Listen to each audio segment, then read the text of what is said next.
Hey nerds, what's up? So today's video is going to be a lot more laid back and chill because all I'm doing today is showing you guys my board game collection.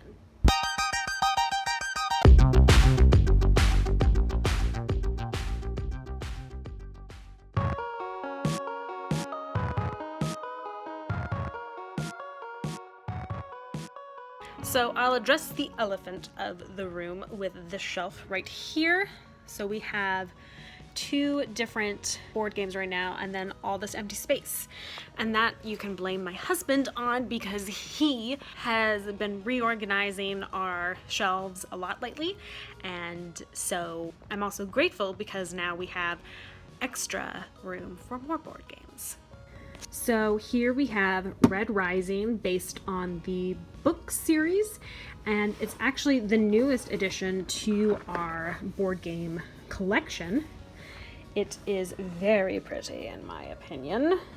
It's a deck building strategy game and it's very fun, and for those who have actually read the books by Pierce Brown will get just a little bit of the flavor because they have a lot of broad characters for the different factions, but then they also drop some character names. So it's very fun to play. And it's made by Stonemaier, which they also make so many good games, which you will see we have a bunch of theirs. Then we have Dominion, and then 4 more Dominion expansions. That's because my husband and I love Dominion and have played many board game tournaments, especially in COVID. We did a Christmas tournament, we did another tournament during COVID. It's a very, very fun game. This is another deck building strategy, and just like the more cards that each expansion brings, the better and more exciting the game is. Then we have this shelf. Now our shelves aren't really in a specific organization. It's more just what fits where, but we do try to put the games that have expansions and things together. So we have Pandemic at the top.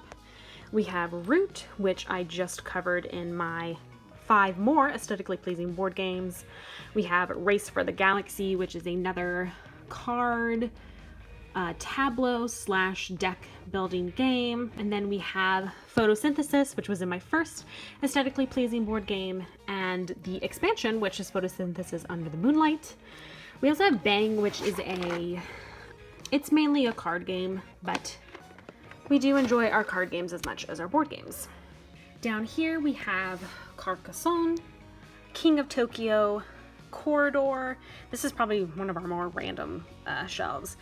Jenga, Weave, which is a brand new game that we just got, partially because my siblings bought it for themselves and realized that this game, which is a bit more D&D based, which is something they weren't very familiar with. And it's really cool because you download an app and you use it to scan all the different cards that are in here, and it's basically D&D via mobile phone and just telling stories. It's really neat. I'm definitely thinking I'm going to do a video on this once I'm more comfortable with it, but it's really an interesting new way of telling stories.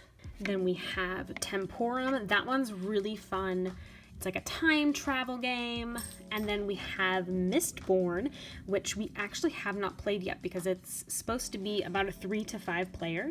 And so most of the time it's just me and my husband. So we haven't been able to try the Mistborn House War board game, but I got this for my husband for Christmas. Now we're on to the packed shelves. So I will show you all these ones. Up here at the top stored is Pantone. Again, I covered this in my first aesthetically pleasing board games. We have Quartz. We have another card game, Ringmaster, which is very similar. I don't know if it's similar to Bang, but it's interesting that we have like a 2 carnival. No, this one's, never mind. That one's a cowboy. That one's a cowboy one, and this one's a carnival. I took these 2 out just to show you. We have Call to Adventure, and then we also have Call to Adventure, the Stormlight Archive, based on Brandon Sanderson's book. Can you tell we are a fan of Brandon Sanderson's in this household? I actually did want to show you guys our Brandon Sanderson collection. I am just getting into Brandon Sanderson. I am on the last book of Mistborn. Just Mistborn, not Wax and Wane. I know that's next. But my husband has a lot of Brandon Sanderson, and he actually collects paperback versions of The Way of Kings so that he can hand them to people and be like, you need to read this book and the series and this author. So yeah, and these are all signed, and yeah. Then underneath the two Stormlight Archives, we have one of the biggest boxes of the Tainted Grail Fall of Avalon. Tainted Grail, The Fall of Avalon. And the rest of them I will show you in a second. We have Phase 10, which is another really fun card game. Below this, we have a Star Wars catchphrase. Yes, catchphrase thing. Don't really play that one a whole lot.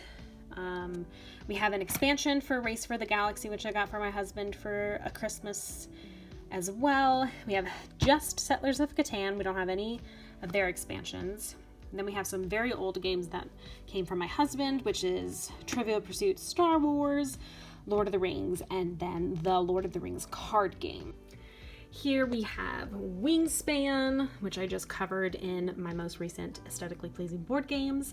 We have Azul, and as I said, we try to put games together that are of the same brand or expansion, and I just realized we have an Azul down here, which is not with it, but I think it's for fitting purposes. So anyway, we have this Azul, and we have this Azul, which is the Stained Glass of Sintra.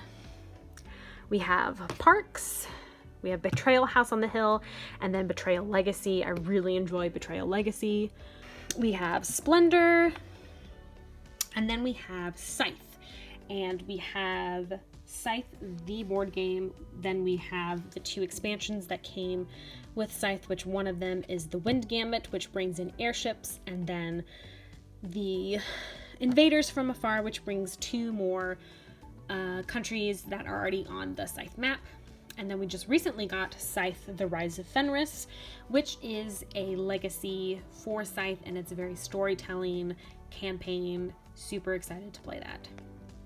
And then over here with some of our video games, because they did not fit in our board game shelves, is the rest of the Tainted Grail, which we got. And we got all these extra boxes because we supported them on Kickstarter. So we have the Stretch Goals, Tainted Grail, Age of Legends, and The Last Night. We have Monsters of Avalon, which brings like 20 plus different monster miniatures. We have the Red Death, and then we got Surprise Box, and then oh no! Excuse this.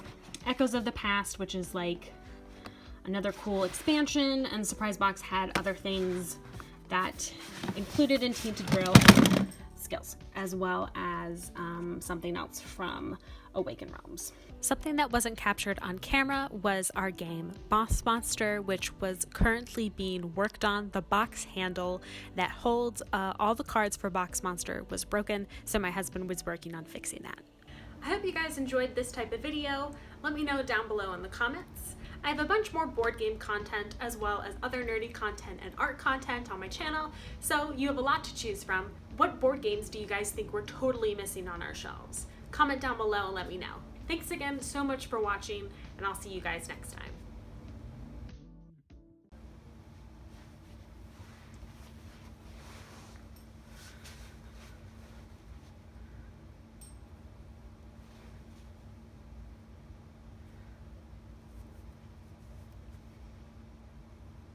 Slash deck building game. No, it's more Tableau.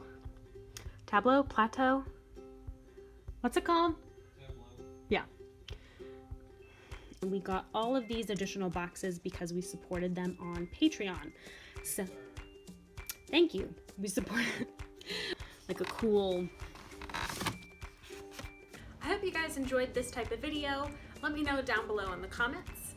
And I have a bunch more. Let me know what you... No, I already said that. What board games do you guys think we're totally missing? What board games do you...